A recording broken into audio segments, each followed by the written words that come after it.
श्री कृष्ण ने स्थिर दृष्टि से अर्जुन की ओर देखा। अब अर्जुन पूरी एकाग्रता से सुन रहा था। उसका भय बहुत कम हो चुका था, पर श्री कृष्ण जानते थे कि अभी एक और भ्रम स्पष्ट करना आवश्यक है। उदाहरण की शक्ति, अहंकार और प्रकृति का प्रभाव। श्री कृष्ण ने फिर कहना आरंभ किया। श्री कृष्ण बोले, अर्जुन, महान पुरुष जो कुछ करता है साधारण लोग वही करते हैं। श्री कृष्ण बोले, वह जैसा आचरण करता है संसार उसी को मानक बना लेता है। अर्जुन ने यह बात तुरंत समझ ली। वह जानता था कि अनेक योद्धा उसकी ओर देखते हैं। यदि वह धनुष त्याग कर युद्ध भूमि छोड़ दे तो लोग समझेंगे कि पलायन ही सही मार्ग है। श्री कृष्ण आगे बोले। श्री कृष्ण बोले, इसी कारण ज्ञानी पुरुषों को सदैव उचित कर्म करते रहना चाहिए, भले ही उनके लिए उसमें कोई व्यक्तिगत लाभ न हो। फिर श्री कृष्ण ने ज्ञानी और भ्रमित मनुष्य के बीच का भेद समझाया। श्री कृष्ण बोले, जो भ्रमित है वह यह सोचता है मैं ही करता हूं। वह मानता है कि सब कुछ उसी के कारण हो रहा है। श्री कृष्ण बोले, परंतु अर्जुन, सत्य यह है कि सभी कर्म प्रकृति द्वारा किए जाते हैं, प्रकृति के गुणों के द्वारा। अर्जुन ध्यान से सुन रहा था।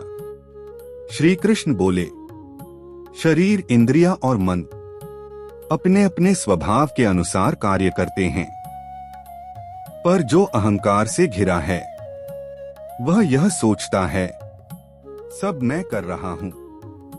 यह सत्य अर्जुन के भीतर उतर गया। श्री कृष्ण आगे बोले।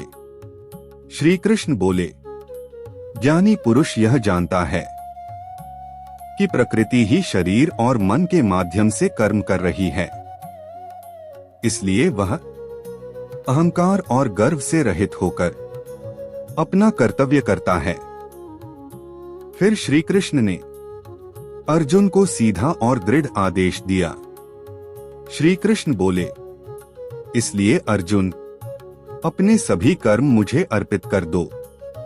श्री कृष्ण बोले, इस युद्ध को अहंकार के बिना लड़ो, फल की इच्छा के बिना लड़ो, सफलता और असफलता की आसक्ति के बिना लड़ो।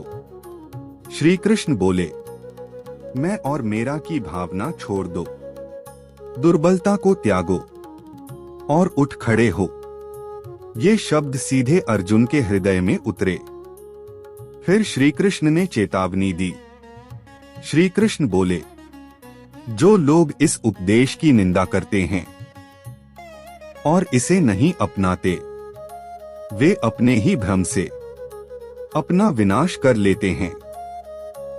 श्री कृष्ण बोले, वे अहंकार और इच्छा में फंसे रह जाते हैं। इसके बाद श्री कृष्ण ने मानव स्वभाव की बात कही। श्री कृष्ण बोले, अर्जुन, ज्ञानी पुरुष भी अपने स्वभाव के अनुसार ही कर्म करता है। श्री कृष्ण बोले, हर व्यक्ति अपनी प्रकृति का अनुसरण करता है। मन में इच्छा रहते हुए केवल शरीर को रोकना सफल नहीं होता। अर्जुन ने समझ लिया कि मिथ्या त्याग क्यों विफल होता है। मन को शुद्ध किए बिना कर्म छोड़ना बंधन को बढ़ाता है, मुक्ति नहीं देता। श्री कृष्ण बोले। श्री कृष्ण बोले, तो अर्जुन, यदि इंद्रियां अभी भी उन्मुक्त हैं तो दमन से क्या लाभ होगा। फिर श्री कृष्ण ने संतुलित उपदेश दिया। श्री कृष्ण बोले, इसलिए अर्जुन, न कर्म से द्वेष करो, न अकर्म से आसक्ति रखो। श्री कृष्ण बोले, बुद्धि से इंद्रियों को नियंत्रित करो, अपने स्वभाव के अनुसार कर्तव्य करो। पर अहंकार और आसक्ति के बिना। अंत में श्री कृष्ण ने स्पष्ट कहा। श्री कृष्ण बोले, यही मार्ग मुक्ति की ओर ले जाता है। अर्जुन के भीतर कुछ दृढ़ आकार लेने लगा। अब वह स्पष्ट रूप से समझ चुका था, अहंकार बंधन पैदा करता है, प्रकृति कर्म कराती है, ज्ञान गर्व को मिटाता है, अहंकार रहित कर्तव्य मुक्ति देता है। युद्ध भूमि अभी भी प्रतीक्षा कर रही थी, पर अर्जुन अब भ्रम में बंधा नहीं था। श्री कृष्ण अब उसके मन को अंतिम शत्रु के लिए तैयार कर चुके थे। वह शक्ति जो बार बार मनुष्य को गलत कर्म की ओर धकेलती है।